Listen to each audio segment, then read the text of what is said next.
যখন তোমার মনে হবে যে তোমার জীবনে কিচ্ছু ভালো চলছে না, তোমার সাথে কিচ্ছু ভালো হচ্ছে না, তখন ভাববে যে ভগবান তোমার পরীক্ষা নিচ্ছে, যে তুমি কতটা কি সহ্য করতে পারো।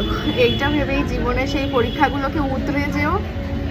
আর যখন মনে হবে যে না আমি একদম পাচ্ছি না, আমার এগুলো কিচ্ছু সহ্য হচ্ছে না, জাস্ট নিজেকে নিয়ে ডেটে বেরো।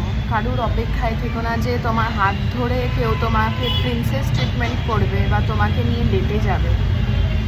নিজেকে নিয়ে নিজে ডেটে যাও, ভালো খাও, নিজের মানে সামর্থ্য মতোই খাও,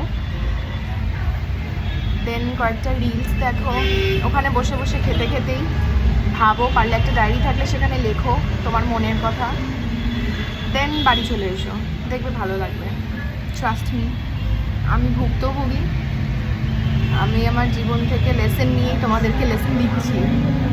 আরও কিছু লেসেন তোমরা ভালো জেনে থাকলে আমাকে অবশ্যই জানিও কমেন্ট বক্সে।